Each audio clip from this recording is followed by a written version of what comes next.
نحمدہ و نصلی علی رسولہ الکریم اما بعد فاعوذ باللہ من الشیطان الرجیم بسم اللہ الرحمن الرحیم رب اشرح لی صدری ویسر لی امری واحلل عقدۃ من لسانی یفقہوا قولی ربنا زدنا علما اللہم فقہنا فی الدین اللہم انا نسألک علما نافعا رزقا طیبا وعملا متقبلا آمین یا رب۔ السلام علیکم ورحمۃ اللہ وبرکاتہ۔ دیکھیں گے آج ہم آیت نمبر 6، 7 اور 8 سورہ التین کی، لیکن اس سے پہلے ذرا پچھلی آیتوں کو ہم تھوڑا سا دیکھ لیتے ہیں۔ اس میں اللہ سبحانہ و تعالیٰ نے قسم کھائی ہے والتین والزیتون، قسم ہے انجیر کی اور زیتون کی، وطور سینین اور طور سینین کی، وہذا البلد الامین اور اس امن والے شہر کی۔ تو اس میں دیکھیں سب سے پہلے جو قسم کھائی ہے اللہ تعالیٰ نے، دو پھلوں کی قسم کھائی ہے، انجیر اور زیتون۔ تو مفسرین کہتے ہیں کہ اصل میں یہ وہ جگہ ہے جہاں پر یعنی یہ پھل پائے جاتے ہیں، اور وہ کون سی جگہ ہے؟ وہ ہے بیت المقدس، جہاں پر ان کی پیداوار ہوتی ہے، اور اسی جگہ پر اللہ تعالیٰ نے عیسیٰ علیہ السلام کو پیغمبر بنا کر بھیجا۔ اور بعض مفسرین یہ بھی کہتے ہیں کہ اس سے مراد وہ جگہ ہے جو نوح علیہ السلام کی وہ مسجد ہے جو جودی پہاڑ پر تھی، اور اسی طرح وطور سینین میں یہ وہ پہاڑ ہے جس پر اللہ سبحانہ و تعالیٰ نے موسیٰ علیہ السلام سے کلام کیا تھا، اور یہیں پر اللہ سبحانہ و تعالیٰ نے موسیٰ علیہ السلام کو یعنی نبوت عطا کی تھی۔ اور پھر شہر مکہ، بلد الامین سے شہر مکہ ہے جس میں رسول اللہ صلی اللہ علیہ وسلم کو اللہ تعالیٰ نے بھیجا۔ تو یہ جگہوں کی اللہ تعالیٰ نے قسمیں کھائی ہیں، اور قسم کھا کر پھر فرماتے ہیں کہ لقد خلقنا الانسان فی احسن تقویم، یقیناً ہم نے انسان کو بہترین صورت میں پیدا کیا، یعنی اس کو اللہ تعالیٰ نے سوچنے سمجھنے کی صلاحیت دی، وہ بول سکتا ہے، وہ بتا سکتا ہے۔ اللہ تعالیٰ نے اس کے اعضاء بہت خوبصورت بنائے، اس کو اللہ تعالیٰ نے ایسے بنایا کہ جھکا ہوا نہیں بنایا، جیسے دوسری مخلوق ہے ان کے منہ نیچے جھکے ہوئے ہیں، لیکن اللہ تعالیٰ نے انسان کو اس طرح سے نہیں بنایا، اس کو دراز اس کو خد دیا، سیدھا اس کو بنایا۔ وہ اپنے ہاتھوں سے کھاتا ہے، وہ اپنے یعنی پیر سے وہ چلتا ہے، اور اللہ تعالیٰ نے اس کو سوچنے سمجھنے کی صلاحیتیں اس کو دی، اور دنیا کی تمام چیزیں اللہ نے اس کے لیے بنائی۔ اللہ تعالیٰ نے اس کے لیے رسول بھیجے تاکہ ہدایت کا انتظام ہو سکے۔ تو انسان کو اللہ تعالیٰ نے بہترین صورت میں پیدا کیا، اور پھر اس کے بعد اللہ تعالیٰ فرماتے ہیں ثم رددناہ اسفل سافلین، پھر اسے نیچوں سے نیچا کر دیا۔ یعنی اللہ تعالیٰ فرماتے ہیں اس کا مطلب یہ ہے کہ یہ تو ایک اشارہ ہے کہ اس کو اتنی اچھی شکل و صورت دی، اتنی اس کو قوت دی، طاقت دی، پھر زندگی میں ایک ایسا وقت آتا ہے کہ وہ پھر بڑھاپے کی طرف چلا جاتا ہے، جہاں پر اس کا ذہن جو ہے، اس کی عقل بچے کی طرح ہو جاتی ہے، پھر وہ قوت وہ طاقت نہیں رہتی اس کے بڑھاپے میں۔ اور دوسرا اس کا معنی یہ ہے کہ اگر انسان اللہ اور اس کے رسول کی اطاعت سے منہ پھیرے گا، انحراف کرے گا، نافرمانی کرے گا، تو وہ احسن تقویم سے پھر کیا ہوگا؟ گر کر جہنم کے سب سے نیچے حصے میں چلا جائے گا، جہنم کے اسفل سافلین میں اپنے آپ کو وہ ڈال لیتا ہے۔ اور تیسرا معنی یہ ہے کہ وہ اللہ تعالیٰ نے اس کو اتنا اچھا کردار دیا، اللہ تعالیٰ نے اس کو احسن تقویم میں بنایا، اس کو اشرف المخلوقات میں بنایا، لیکن وہ اپنے کردار میں اتنا گر جاتا ہے، اپنے اخلاق میں وہ اتنا گر جاتا ہے کہ وہ جانوروں سے بھی کہیں گیا گزرا ہو جاتا ہے۔ یعنی جس طرح سے دیکھیں جانور ہے اس سے بھی کہیں زیادہ وہ گر جاتا ہے، جو آج ہم دیکھتے ہیں کہ کس طرح بھائی بھائی کے خون کا پیاسا ہے۔ آپ دیکھیں زمین اور جائیداد کے لیے کس طرح سے خونی رشتے آپس میں دشمنیاں پال لیتے ہیں، ایک دوسرے کو قتل کر دیتے ہیں۔ لوگ اپنی ہوس پوری کرنے کے لیے معصوم بچیوں کو جو ہے ہوس کا نشانہ بناتے ہیں، عورتوں کی عزتیں لوٹتے ہیں، قتل و غارت کر رہے ہیں۔ تو اگر دیکھا جائے تو یعنی یہ جو رویہ ہے یہ بالکل جانوروں سے بھی کہیں یعنی گئے گزرے، اس جانور بھی شاید اس طرح سے نہ کرے۔ آپ دیکھیں آپس میں جو لڑائی جھگڑے ہیں، جو کینے ہیں، جو ایک دوسرے کے اوپر جو قتل و غارت کر رہے ہیں، ایک دوسرے پہ جو ظلم اور زیادتیاں کر رہے ہیں، جانور بھی اس طرح سے نہیں کرتے. اور خاص طور پہ جس طرح سے آج کل بے حیائی عام ہے، اپنی نفسانی خواہشات کو پوری کرنے کے لیے انسان جانور سے بھی زیادہ نیچے گر گیا ہے. جانور بھی اس طرح نہیں کرتے. تو یہاں اسی بات کی طرف اشارہ ہے کہ اللہ نے تو اس کو اتنا خوبصورت بنایا تھا اور وہ پھر اسے نیچوں سے نیچے کر دیا، یعنی اپنے آپ کو وہ اس طرح نیچے گرا لیتا ہے. لیکن پھر فرمایا ہر کسی کا انجام ایسے نہیں ہوگا. اگر اللہ تعالیٰ نے جو احسن تقویم بنایا ہے اسی لیول پر قائم رہتے ہیں. کون ہیں؟ الا الذین، مگر وہ لوگ آمنو جو ایمان لائے، وعملوا الصالحات اور جنہوں نے عمل کیے اچھے، فلہم تو ان کے لیے اجر غیر ممنون، نہ ختم ہونے والا.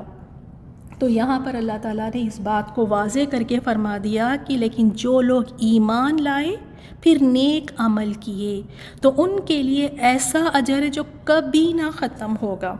تو یہ آیت بہت ہی زیادہ ہم سب کے لیے اہم ہے، کیونکہ قیامت کے روز انسان کی نجات جو ہے نا صرف انہی دو باتوں پر ہوگی، انہی دو عمل پر ہوگی. ایک ایمان اور عمل صالح. جس کے پاس ایمان اور عمل صالح ہے، یہ دو چیزیں اگر کوئی انسان اپنے ساتھ لے جاتا ہے تو قیامت والے دن وہ کامیاب ہوگا، اس کی نجات پھر ہو جائے گی وہاں پر. اور دیکھ لیتے ہیں آج کے ہم اس سبق میں ایمان کیا ہے اور عمل صالح کیا ہے. کیونکہ ایمان اتنا اہم ہے، عقیدہ اتنا ضروری اور اہم ہے کہ اگر اس ایمان میں، اس عقیدے میں تھوڑا سا بھی بگاڑ آ جائے یا ملاوٹ اس میں آ جائے، شرک کی ملاوٹ، کفر کی ملاوٹ تھوڑی سی بھی، تو اگر اس ملاوٹ کے ساتھ وہ زمین اور آسمان بھر کے اس کے پاس نیک اعمال ہو، اس کے پاس نیکیاں ہوں، لیکن قیامت والے دن یہ سب ضائع ہو جائیں گی، سب بیکار اور سب برباد ہو جائیں گی. تو عقیدے میں بگاڑ اللہ تعالیٰ کو بالکل بھی یہ پسند نہیں ہے. جیسے اللہ تعالیٰ نے سورۃ المائدہ میں بھی فرمایا ہے، من یشرک باللہ فقد حرم اللہ علیہ الجنہ، جس نے اللہ کے ساتھ شرک کیا اس پر اللہ نے جنت حرام کر دی ہے اور اس کا ٹھکانہ جہنم ہے.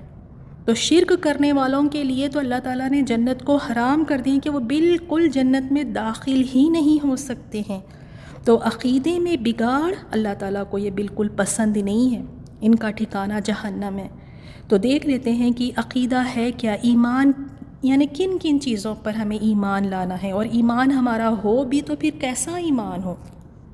کیونکہ اگر ایمان انسان کے پاس ہو اور قیامت کے روز اگر اس کے پاس کوئی گناہ ہو، کوئی کوتاہیاں اس کے پاس ہو، کوئی گناہ ہو، لیکن اگر اس کے پاس ایمان ہو تو اللہ تعالیٰ اس کے ان گناہوں کو معاف کر سکتا ہے. لیکن شرک کی معافی نہیں ہے مرنے کے بعد. تو دیکھ لیتے ہیں، سب سے پہلے تو ہم دیکھ لیتے ہیں جیسے ایمان ہے، توحید ہے، توحید کی دولت ہم سب کے پاس ہونی چاہیے. سب سے پہلے توحید اللہ تعالیٰ کی ذات میں. کس طرح سے؟ اللہ تعالیٰ کو اس کی ذات میں اکیلا، بے مثال اور لا شریک مانا جائے.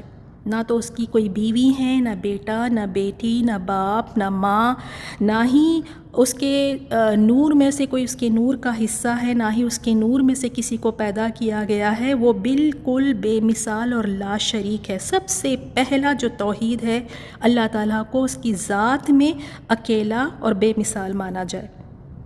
اور یہ ہے بالکل خالص، یعنی اللہ تعالیٰ کو اس طرح سے ایمان رکھنا کہ اللہ تعالیٰ صرف اکیلا اور بے مثال ہے. اور یہ اسی طرح کا جو گناہ کیا تھا یہودیوں نے کیا کہا؟ انہوں نے کہا کہ عزیر جو ہے اللہ تعالیٰ کا بیٹا ہے، وہ عزیر کو اللہ تعالیٰ کا بیٹا مانتے ہیں، نعوذ باللہ. اور اسی طرح عیسائی جو لوگ ہیں وہ عیسیٰ علیہ السلام کو اللہ کا بیٹا کہتے ہیں. اور مشرکین مکہ وہ کہتے تھے فرشتوں کو اللہ کی بیٹیاں کہا کرتے تھے. تو اللہ تعالیٰ کی ذات جو ہے وہ بالکل تنہا ہے، اکیلا ہے، اس کے ساتھ کوئی شامل نہیں ہے. یہ اللہ تعالیٰ کی ذات میں توحید یعنی توحید اللہ تعالیٰ کی ذات میں، اور خاص طور پہ اس میں 2-3 اور باتوں کا ہمیں خاص خیال رکھنا ہے کہ اللہ تعالیٰ کی ذات عرش پر جلوہ فرما ہے، اللہ تعالیٰ عرش پر قائم ہے، البتہ وہ اس کے علم اور قدرت سے وہ ہر چیز کو اپنے گھیرے میں لیے ہوئے ہے۔ یہ کہنا بالکل غلط ہے۔ لوگ کہتے ہیں کہ اللہ تعالیٰ ہر جگہ اور ہر چیز میں اللہ تعالیٰ موجود ہے، یہ شرک فی الذات ہے، اللہ تعالیٰ کی ذات میں شرک ہے یہ، اور یہ بھی بڑا گناہ ہے۔ لوگ کہتے ہیں کہ اللہ تعالیٰ ہر جگہ ہے، اللہ تعالیٰ ہر جگہ نہیں ہے، اللہ تعالیٰ عرش پر قائم ہے، لیکن اپنے علم اور قدرت کے یعنی اپنے علم اور قدرت سے ہر چیز کو اپنے گھیرے میں اللہ تعالیٰ لیے ہوئے ہیں۔ پھر اسی طرح توحید عبادت یعنی ہر طرح کی عبادت، چاہے وہ ہماری عبادت زبان سے ہو یا مالی عبادت ہو جس میں ہم اپنا مال خرچ کر رہے ہیں، یا جسمانی عبادت جس میں ہم اپنا جسم استعمال کرتے ہیں، تو یہ تینوں طرح کی عبادت صرف اللہ ہی کے لیے ہونی چاہیے، زبانی، مالی اور جسمانی عبادت۔ یعنی جس طرح اگر آپ دیکھیں جسمانی عبادت ہے تو نماز کی طرح قیام کرنا، بغیر حرکت با ادب ہاتھ باندھ کر کھڑے ہونا صرف اللہ ہی کے لیے خاص ہے، کسی اور کے لیے اس طرح ادب سے بغیر حرکت کیے کہ ہاتھ باندھے کھڑے رہنا جائز نہیں ہے، یہ صرف اللہ کے لیے مخصوص ہے۔ اسی طرح رکوع ہے، سجدہ ہے، روزہ ہے، حج، صدقات صرف اللہ ہی کے لیے، کسی اور کے نام کا روزہ رکھا جا سکتا ہے، نہ کسی اور کے سامنے رکوع اور سجدہ کیا جا سکتا ہے، کیونکہ یہ عبادات ہیں۔ اسی طرح طواف ہے، ثواب کی نیت سے کسی جگہ کے گرد چکر لگانا، یہ صرف اللہ تعالیٰ کے لیے ہی ہے، خاص طواف اللہ تعالیٰ کے گھر کا ہی ہے، طواف بیت اللہ کا جو ہم کرتے ہیں۔ اسی طرح اعتکاف بھی صرف اور صرف اللہ کے لیے مخصوص ہے۔ اعتکاف میں کیا کرتے ہیں؟ کسی جگہ ثواب کی نیت سے بیٹھ جانا، اور آپ دیکھیں یہ جو طواف ہے، چکر لگانا، اور اعتکاف یعنی کہیں کسی جگہ پر ثواب کی نیت سے بیٹھنا، آپ جا کر دیکھیں درگاہوں پر، مزاروں پر کیا حال ہے، وہاں پر چکر لگائے جاتے ہیں، وہاں پہ اعتکاف کی طرح بیٹھتے ہیں۔ یہ خاص اللہ کے لیے مخصوص ہے، کسی اور کے لیے نہیں، ورنہ یہ شرک ہے پھر۔ اسی طرح نظر و نیاز ہے، منت ہے، چڑھاوے ہیں، صرف اللہ ہی کے نام کے ہونے چاہیے۔ آج ذرا آپ نکل کر دیکھ لیں مسلمانوں کے کیا حال ہے، منتیں مانگتے ہیں کسی اور کے، چڑھاوے چڑھاتے ہیں کسی اور کے، نظر و نیاز کرتے ہیں کسی اور کے نام کے، حالانکہ صرف اور صرف یہ اللہ ہی کے نام کا ہونا چاہیے۔ اسی طرح قربانی بھی صرف اللہ ہی کے نام کی دینی چاہیے، اور دعائیں صرف اللہ ہی سے مانگنے چاہیے، چاہے اولاد مانگنی ہو، نوکری مانگنی ہے، مال ہے، صحت ہے، عافیت ہے، بارش ہے، جو کچھ مانگنا ہے دعائیں صرف اسی سے مانگنی چاہیے، کیونکہ وہی دعاؤں کو سنتا ہے اور قبول کر کے عطا کرنے والا بھی وہی ہے۔ توکل بھی اسی پہ کرنا چاہیے، بھروسہ صرف اسی پہ کرنا چاہیے، اور اسی کی رضا اور خوشنودی حاصل کرنی چاہیے، کسی اور کی خوشنودی اور رضا حاصل کرنے کے لیے کوئی عمل نہیں کرنا چاہیے۔ اسی طرح پھر توحید صفات یعنی اللہ تعالیٰ کے جو اچھے اچھے نام ہیں، جو صفات ہیں، توحید صفات یہ ہے کہ اللہ تعالیٰ کو ان تمام صفات میں جو قرآن اور حدیث سے ثابت ہے اس میں اکیلا، بے مثال اور لا شریک مانا جائے۔ جیسے اللہ تعالیٰ کی کون کون سی صفات ہے؟ اللہ تعالیٰ الرحیم ہے، کریم ہے، عزیز ہے، غفور ہے، مجیب ہے، الصمد ہے، خالق ہے، رازق ہے، رحمان ہے، رقیب ہے، کتنے سارے اللہ تعالیٰ کی صفات ہے، ان سب میں اس کو اکیلا اور بے مثال مانا جائے۔ اور ساتھ میں ان باتوں پہ بھی خاص طور پہ ہمیں خیال رکھنا چاہیے کہ اکثر لوگ دیکھیں اللہ تعالیٰ کو رازق مانتے ہیں، وہ رزق دینے والا ہے، پھر بھی جاتے ہیں مزاروں پر، درگاہوں پر جا کے وہاں نوکریوں کے لیے دعائیں کرتے ہیں، وہاں پر جا کے اولاد مانگتے ہیں۔ تو رازق تو صرف اللہ ہی ہے، رزق وہی دیتا ہے۔ اسی طرح علم غیب صرف اسی کو ہے، کل کیا ہونے والا ہے، اگلے لمحے کیا ہونے والا ہے، کسی کو نہیں علم۔ عالم الغیب صرف اللہ تعالیٰ ہے، دلوں کو پھیرنے والا صرف اللہ ہے۔ کوئی بابا کی تعویذ میں کوئی ایسا دم نہیں ہے کہ کسی کے دل کو پھیر سکے، دلوں کو پھیرنے والا صرف اللہ ہے۔ اگر آپ شوہر کی محبت چاہتے ہیں، بیٹے کی محبت چاہتے ہیں، اس رب سے مانگے، کیونکہ وہی دلوں کو پھیر سکتا ہے، کوئی اور نہیں۔ اسی طرح خالق وہی ہے، اولاد دینا یا نہ دینے والا صرف اللہ ہے، بیٹے اور بیٹیاں دینے والا صرف اللہ ہے۔ عورتوں سے ناراض ہو جاتے ہیں، شوہر بیویوں سے ناراض ہو جاتے ہیں کہ تم اولاد نہیں دے رہی ہو، تم بیٹیاں پیدا کر رہی ہو، بیٹے نہیں پیدا کرتی ہو، تو خالق تو اللہ ہے، بیٹے اور بیٹیاں دینے والا صرف اور صرف اللہ ہے۔ صحت اور شفا دینے والا صرف اللہ ہے، ہدایت اسی کے اختیار میں ہے، نفع و نقصان کا مالک صرف اور صرف اللہ ہی ہے۔ کوئی پیر بابا مرشد کسی کو نقصان سے نہیں بچا سکتا، کوئی پیر بابا مرشد کوئی کسی کو فائدہ نہیں پہنچا سکتے۔ اگر ان کے اختیار میں ہوتا تو وہ اپنا فائدہ سب سے پہلے وہ اپنا فائدہ خود کر لیتے، وہ خود اپنے آپ کو نقصان سے بچا لیتے۔ ذرا ان کی زندگیوں کی طرف دیکھیں، وہ بھی کتنے پریشان حال ہے، ان کی زندگیوں میں بھی کتنی نہیں مشکلات ہے، تو کیوں نہیں وہ اپنے آپ کی مشکلات کو پھر حل کر لیتے؟ اسی طرح زندگی اور موت اسی کے ہاتھ میں ہے۔ تو ایمان کن چیزوں پر ہے؟ ایمان اللہ پر ایمان لے آنا ہے، اس کے رسولوں پر، کتابوں پر، فرشتوں پر، قیامت کے دن پر اور اچھی بری تقدیر پر ایمان لانا ضروری ہے۔ اور اچھی بری تقدیر چاہے کچھ بھی ہو ہماری زندگیوں میں، اگر مگر نہیں کہنا چاہیے۔ اگر شاید وہاں شادی نہیں ہوتی تو شاید طلاق نہیں ہوتا، اگر وہ باہر نہیں نکلتا تو شاید آج وہ بچ جاتا، آج وہ زندہ رہتا، شاید ڈاکٹر اگر ٹائم پہ آ جاتا تو آج اس کی موت نہیں ہوتی۔ تو کیسے نہیں ہوتی؟ یہ تو تقدیر میں لکھا تھا، تقدیر کا لکھا تو ہو کر رہتا ہے۔ تو اگر مگر نہیں کہنا چاہیے، جو بھی اچھی اور بری تقدیر ہے اس کے اوپر ایمان ہونا چاہیے۔ یہ نہیں کہ شاید ایسے کرتے تو نہیں ہوتا، شاید ویسے کرتے تو نہیں ہوتا، نہیں، اچھی اور بری تقدیر پر بھی ایمان لانا۔ اللہ تعالیٰ ہم سب کے ایمانوں کو اللہ تعالیٰ پختہ کر دے۔ اللہ تعالیٰ ہم سب کی موت بھی ایمان پر لے آئے، کیونکہ ایمان کی دولت اگر ساتھ ہوگی تو پھر وہ قیامت والے دن اس کی نجات پاسبل ہے وہاں پر۔ اگر ایمان ہی نہ ہو اور ایمان کے ساتھ عمل صالح بھی ہو، اور عمل صالح ہوتا کیا ہے؟ کیسے ہمیں پتہ چلے کہ کوئی کام، نیک کام کیسے ہیں؟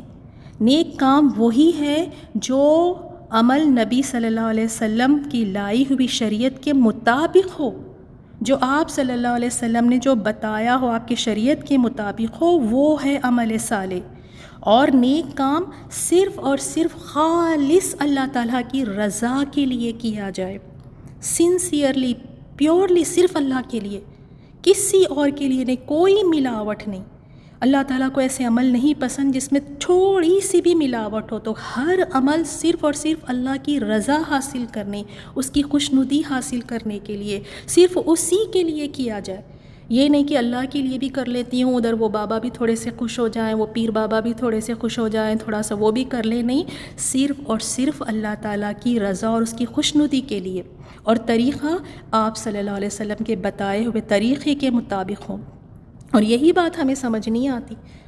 ہم دیکھیں رسول اللہ صلی اللہ علیہ وسلم کے بتائے ہوئے طریقے کو چھوڑ کر اوروں کے طریقوں کو ہم چن کر ڈھونڈ کر نکال کر اس پر عمل کرتے ہیں۔ کیا آج ہم نہیں دیکھ رہے ایسی ایسی نمازیں ایجاد کر لی ہیں، نئے نئے وظیفے ایجاد کر لیے ہیں، یہاں تک کہ غسل بھی، کہ فلاں دن غسل کر لو، اس پر اتنا اجر و ثواب ہے، نئے نئے روزے نکالے ہوئے ہیں۔ تو دیکھ لیں اللہ تعالیٰ نے کیا فرمایا ہے۔ سورۃ الحشر میں اللہ تعالیٰ نے فرمایا ہے وَمَا آتَاكُمُ الرَّسُولُ فَخُذُوهُ، اور تمہیں جو کچھ رسول دے لے لو۔ اللہ کا فرمان ہے، کھول کر دیکھ لو آپ، جو تمہارا نبی، تمہارا رسول تمہیں دے تم اس کو لے لو۔ وَمَا نَهَاكُمْ عَنْهُ فَانْتَهُوا، جس سے روکے رک جاؤ۔ وَاتَّقُوا اللَّهَ، اللہ تعالیٰ فرماتے ہیں وَاتَّقُوا اللَّهَ، ڈرو اللہ سے، ڈرو اللہ تعالیٰ سے۔ ان اللہ شدید العقاب، یقیناً اللہ تعالیٰ سخت عذاب دینے والا ہے۔ تو نیکی وہی ہے جو نبی دے اسے لے لینا ہے، جو آپ صلی اللہ علیہ وسلم نے کیا، جس کا حکم آپ نے دیا، جو آپ کے صحابہ نے کیا، وہی نیک عمل ہے۔ تو خدا کے لیے آپ اس بات کو سمجھیں کہ ہر ایرے غیرے کی بات کو لے کر، ہر وظیفوں کو یا نمازوں کو یا روزوں کو لے کر کرنے نہ شروع ہو جائیں۔ پہلے دیکھیں کہ نبی صلی اللہ علیہ وسلم نے اس کا حکم دیا بھی ہے کہ نہیں، کیونکہ نیکی کیا ہے میں نے آپ کو بتا دیا۔ نیک عمل وہی ہے، نیکی وہی ہے جو رسول اللہ صلی اللہ علیہ وسلم کی لائی ہوئی شریعت کے مطابق ہو، کسی اور کے مطابق نہ ہو۔ تو یہ جو دو عمل کر لیں گے، جو ایمان اور عمل صالح جن کے پاس ہوگا، تو ان کے لیے اللہ تعالیٰ نے کیا فرمایا، ان کے لیے پھر ایسا اجر ہے جو کبھی نہیں ختم ہوگا، کبھی نہیں ان کا اجر ختم ہوگا۔ دنیا میں بھی ان کو اس کے فوائد، اس کے ثمرات یہاں پر بھی حاصل ہوں گے، اور مرنے کے بعد بھی ایسا اجر ملے گا کہ کبھی نہیں ختم ہوگا۔ فما، پھر کون سی چیز، پھر اے انسان کون سی چیز یکذبک تجھے جھٹلانے پر آمادہ کرتی ہے، بعد اس کے بعد، بالدین جزا کو۔ اس میں انسان سے خطاب ہے اور اس میں ڈانٹ ہے۔ اللہ تعالیٰ فرماتے ہیں پس تجھے اب روز جزا کے جھٹلانے پر کون سی چیز آمادہ کرتی ہے، وہ کیا چیز ہے جس کی وجہ سے تو روز جزا کو تو جھٹلاتا ہے؟ اللہ تعالیٰ نے تجھے بہترین صورت میں پیدا کیا اور وہ تجھے اس کے برعکس اللہ تعالیٰ تجھے فخر اور ذلت میں بھی گرانے کی اللہ قدرت رکھتا ہے۔ اس کا مطلب یہ ہے کہ اس کے لیے دوبارہ پیدا کرنا کوئی مشکل نہیں ہے۔ جس نے تجھے پہلے مرتبہ پیدا کیا دوبارہ پھر سے وہ پیدا کر سکتا ہے، کوئی مشکل نہیں ہے۔ اس کے بعد بھی تو قیامت کی جزا کا انکار کرتا ہے، بدلے کے دن کا تو انکار کرتا ہے۔ اور بدلے کے دن پر ایمان رکھنا یہ ایمانیت کا حصہ ہے کہ ایک روز جزا ہوگا۔ اور اکثر آپ دیکھیں جو مشرکین ہیں، دوسرے جو مذاہب ہیں، ان میں وہ یقین رکھتے ہی نہیں، وہ اس بات کو مانتے ہی نہیں کہ کہاں دوبارہ پیدا کیا جائے گا۔ جب پیدا ہی نہیں کیا جائے گا تو کون سی پکڑ ہوگی، کون سی پوچھ تاچھ ہوگی، کون سے ایسے سوال کیے جائیں گے۔ ان کو تو یہ لگتا ہے کہ مر کے مٹی ہو گئے، ہڈیوں کا تو کوئی پتہ نہیں ہے، تو کہاں دوبارہ پھر سے اٹھایا جائے گا۔ وہ تو مانتے ہی نہیں ہیں اس کو۔ تو وہی بتایا گیا کہ وہ رب جس نے تجھے پہلی مرتبہ پیدا کیا، کیا دوبارہ پیدا کرنا کوئی مشکل کام ہے؟ پھر بھی تو انکار کرتا ہے روز جزا کا۔ اور کچھ ہم جیسے لوگ ایمان بھی رکھتے ہیں، مانتے بھی ہیں، پورا یقین ہے کہ ایک دن آنے والا ہے، بدلے کا دن ہے، لیکن اپنے اعمال، اپنے حرکتوں، اپنے رویوں اور اپنے معاملات سے ہم بتاتے ہیں کہ ہمیں اس دن کی کوئی نہیں پرواہ۔ ہم اپنے اعمال اور اپنے رویوں سے بتاتے ہیں کہ ہمیں اس کا کوئی ڈر نہیں ہے۔ ہم اسی وجہ سے دیکھیں کہ کیسے بے خوف ہو کے بڑے بڑے نافرمانی کے کام ہم کر دیتے ہیں، کیونکہ جسے پورا یقین ہو کہ ایک دن آنے والا ہے، پکڑ ہوگی، سوال کیا جائے گا، پوچھ تاچھ ہوگی اس کا بدلہ اس کو دیا جائے گا۔ اگر اس کا پکا یقین ہو تو پھر کوئی غلط کام کرے ہی نہیں۔ اس کی مثال دنیا میں ہی دیکھ لیں آپ۔ حکومت کے خلاف جانے کی کوئی سوچتا ہے؟ اچھا چلے حکومت کو چھوڑ دیں، ٹریفک سگنلز کو ہی دیکھ لیں، معمولی سے ٹریفک سگنل، پورا پکا یقین ہوتا ہے کہ اگر یہ ٹریفک سگنلز کو اس کو توڑ کر، یہ ٹریفک سگنل کو توڑ کر اگر آگے گزرے گا، چلے گا تو چالان آئے گا۔ کیسے تیز چلاتے ہوئے، یعنی اس کو ضروری بھی ہے کہ جلدی پہنچنا ہے کسی جگہ پر، لیکن پھر بھی بریک لگا لیتا ہے۔ کیوں؟ پورا یقین ہے کہ پکڑے گا یہاں پر، کہیں ایسا نہ ہو کہ ٹریفک پولیس والا پکڑ لے، کہیں چالان نہ لگ جائے، وہیں پہ بریک لگ جاتا ہے۔ یہ ہے یقین۔ کیا ایسا یقین ہمیں آخرت کے لیے ہے؟ یا ایسا دن ایک آنے والا ہے جس دن مجھے بدلہ دیا جائے گا، اگر میں کچھ بھی غلط کروں گی تو میری پکڑ ہوں گی، کیا ایسا یقین ہے؟ اگر ویسا پکا یقین ہونا تو پھر کوئی انسان غلط کام نہ کرے۔ اور اس میں آپ دیکھیں جو لوگ اس دنیا کی زندگی میں ظلم و زیادتیاں کرتے، کئی لوگ ایسے ہیں کہ بہت ظلم و زیادتیاں کرتے اور ان کو اس کا یہاں پہ پکڑ نہیں ہوتی، ان کو یہاں اس کا بدلہ نہیں ملتا۔ اور کئی ایسے اچھے لوگ بھی ہیں جو بہت نیک اچھے کام کر رہے ہیں، نیک اعمال کر رہے ہیں، ان کو بھی ان کا اس کا بدلہ نہیں ملتا۔ تو ایک انسانی عقل بھی کہتی ہے کہ ایک دن ہونا چاہیے جس میں بروں کو ان کا بدلہ ملے اور اچھا کرنے والوں کو اچھائی کا بدلہ ملے۔ تو اب ذرا تھوڑا سا ہم اپنے آپ کو اس آیت پہ رکھ کر تھوڑا سا جانچ لیتے ہیں اور پرکھ لیتے ہیں۔ ہمارے ساتھ اگر کسی نے ظلم اور زیادتی کی ہے، کسی نے بھی اگر ہمارے ساتھ کی ہے، خاندان سے یا پاس پڑوس سے کوئی بھی، شاید ہو سکتا ہے کہ وہ اس دنیا کی زندگی میں بچ جائے، یہاں سے وہ بچ نکلے، لیکن ایک دن ایسا آئے گا کہ اللہ تعالیٰ اس کا بدلہ دلوائے گا۔ اور یہ بات دل کو کتنی تسلی دیتی ہے نا کہ چلو بھئی یہاں اگر کوئی کر رہا ہے نا تو میرا رب مجھے عطا فرمائے گا، ایک دن آئے گا کہ مجھے میرا بدلہ اللہ تعالیٰ دلوا دے گا۔ یہ بات دل کو بڑی تسلی دیتی ہے۔ لیکن ذرا اس بات پر بھی ذرا غور کریں، اگر میں کسی پر ظلم اور زیادتی کر دوں، میری ذات سے کسی کو اگر تکلیف پہنچ جائے اور یہاں پر اس کا بدلہ نہیں ملا تو پھر میرے ساتھ کیا ہوگا؟ یہ بھی بات بہت غور و فکر والی ہے، یہ بھی بات بہت ڈرانے والی ہے۔ گھروں میں اکثر آپ دیکھ لیں کیا ہو رہا ہے، ہمارے گھروں میں باہر نکلنے کی ضرورت نہیں ہے، گھروں میں ہی ہم سب کچھ کر لیتے ہیں۔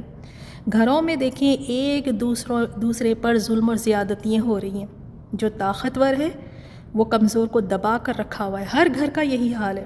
کہیں ساس بہو پر ظلم کر رہی ہے تو کہیں بہو بھی پیچھے نہیں ہے، وہ بھی ساس پر ظلم کر رہی ہیں، کہیں بھاوجیں نندوں پر ظلم کر رہی ہیں تو کہیں یہاں نندے ہیں وہ جو بھاوجوں پر ظلم کر رہی ہیں۔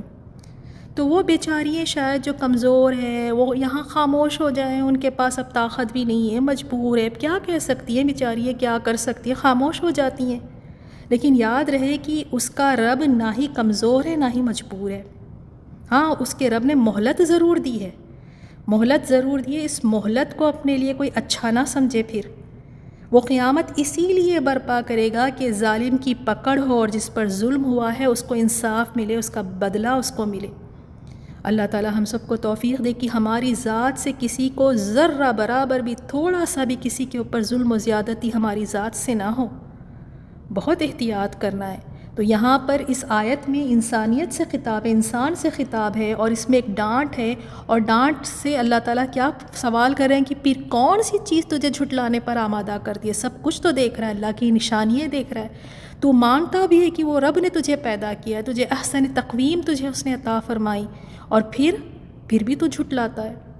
اللہ تعالیٰ ہمیں وہ آخرت کی فکر عطا فرما دے، اللہ وہ پکا وہ کامل یقین ہم سب کو عطا فرما دے کہ ایک دن آئے گا جس دن بدلہ دیا جائے گا۔ تو ہو سکتا ہے ہمارے ذرا برے حرکتوں پر، ہمارے برے رویوں پر تھوڑا سا بریک لگ جائے۔ اس کی اگلی آیت میں اللہ تعالیٰ فرماتے ہیں کیا لیسا نہیں ہے اللہ بی احکمی بڑا حاکم الحاکمین، سب حاکموں سے؟ کیا اللہ تعالیٰ سب حاکموں کا حاکم نہیں ہے؟ کیا اللہ سب حاکموں سے بڑا حاکم نہیں ہے؟ بلا، کیوں نہیں، بے شک اللہ تعالیٰ سب حاکموں سے بڑا حاکم ہے۔ تو یہاں پر اس بات کی طرف اشارہ ہے کہ اللہ تعالیٰ سب سے بڑا حاکم ہے۔ جو ظلم اور زیادتی کرتے ہیں اللہ تعالیٰ قیامت اسی لیے برپا کرتا ہے کہ دنیا میں جس پر ظلم ہوا اسے ظالم سے بدلہ دلوائے۔ تو یہاں پر ہمیں بھی بہت محتاط رہنا ہے کہ کسی پر ہم نہ ظلم و زیادتی کریں، اور اگر ہم اچھائی کرتے ہیں تو بھی دل چھوٹا نہ کریں، یہ مت کہیں کہ اچھائی کر کے کیا ملا، نیکی کر کے کیا ملا، نہیں ملے گا، صبر کریں، اچھائی کریں، نیکی کرتے جائیں، یہاں نہیں ملا تو اللہ نے ایک بدلے کا دن رکھا ہے، وہاں سب ملے گا، آپ کی نہ ایک چھوٹی سی نیکی بھی ضائع نہیں ہوگی، اس کا بھی اللہ بدلہ دے گا۔ اور اگر چھوٹی سی بھی ظلم اور زیادتی اور برائی کریں گے تو اس کی بھی پکڑ ہوگی، اس کا بھی بدلہ وہاں پہ دیا جائے گا۔ اور ایک ضعیف حدیث میں اس طرح سے ہے، ضعیف ہے حدیث یہ کہ جب یہ سورہ کی تلاوت کریں اور اس کی آخری آیت پر پہنچے الیس اللہ باحکم الحاکمین، تو وہاں پر اس طرح سے جواب دے بلا وانا ذلک من الشاہدین، کیوں نہیں، میں بھی اس کی گواہی دینے والوں میں سے ہوں۔ اور یہ ضعیف حدیث ہے، لیکن سورۃ القیامہ میں ہم دیکھتے ہیں اس کی جو آخری آیت ہے، کیا اللہ تعالیٰ اس پر قادر نہیں کہ مردے کو زندہ کر دے؟ تو اس پر آپ صلی اللہ علیہ وسلم کہا کرتے تھے سبحانک فبلا، اے اللہ تو پاک ہے بس کیوں نہیں، یعنی واقعی تو مردوں کو زندہ کرنے پر قادر ہے۔ تو جب اس طرح کی آیات سے آپ صلی اللہ علیہ وسلم کا گزر ہوتا جس پہ سوال ہے تو آپ صلی اللہ علیہ وسلم وہاں پر رکتے، اللہ تعالیٰ کا ذکر کرتے یا پھر دعا فرماتے، جیسے سورۃ القیامہ کی یہ آخری آیت ہے، تو اس میں آپ صلی اللہ علیہ وسلم کیا فرمایا کرتے تھے، سبحانک فبلا، اے اللہ تو پاک ہے بس کیوں نہیں۔ تو یہاں بھی الیس اللہ باحکم الحاکمین کہ اللہ تعالیٰ سب حاکموں کا حاکم نہیں ہے، تو بلا، کیوں نہیں۔ تو الحمدللہ چھوٹا سا سورہ تھا، لیکن اگر اس میں غور و فکر کریں تو ہم اپنی زندگیوں کو درست کر سکتے ہیں۔ آپ بھی غور و فکر کریں، اللہ تعالیٰ سے یہی دعا کرتے ہیں کہ یا اللہ اس سورہ سے ہم نے جو کچھ سیکھا ہے اس پر عمل کرنا ہم سب کے لیے تو آسان فرما دے، یا اللہ تو ہم سب کو بہترین اخلاق عطا فرما، وہ اخلاق جو میزان میں بھاری ہو، یا اللہ تو ہمارے شر سے سب کو محفوظ رکھ اور ہمیں بھی سب کے شر سے تو محفوظ رکھ، یا اللہ تو ہمیں اخلاص عطا فرما، ہماری باتوں میں، ہمارے اعمال میں، ہماری عبادتوں میں تو اخلاص عطا فرما، یا اللہ تو ہماری عبادتوں کو تو قبول فرما، اللہم تقبل منا، اللہ تو ہم سب سے قبول فرما لے، یا اللہ تو ہم سب کو بد اخلاقیوں سے، بد کلامیوں سے تو محفوظ رکھ، ہمیں ایمان والی اور حیا والی زندگی عطا فرما، ہمیں، ہماری اولادوں کو، ہمارے آنے والی نسلوں کو یا اللہ تو ایمان اور حیا والی زندگی عطا فرما۔ بسم اللہ الرحمن الرحیم إلا الذين آمنوا وعملوا الصالحات فلهم أجر غير ممنون فما يكذبك بعد بالدين أليس الله بأحكم الحاكمين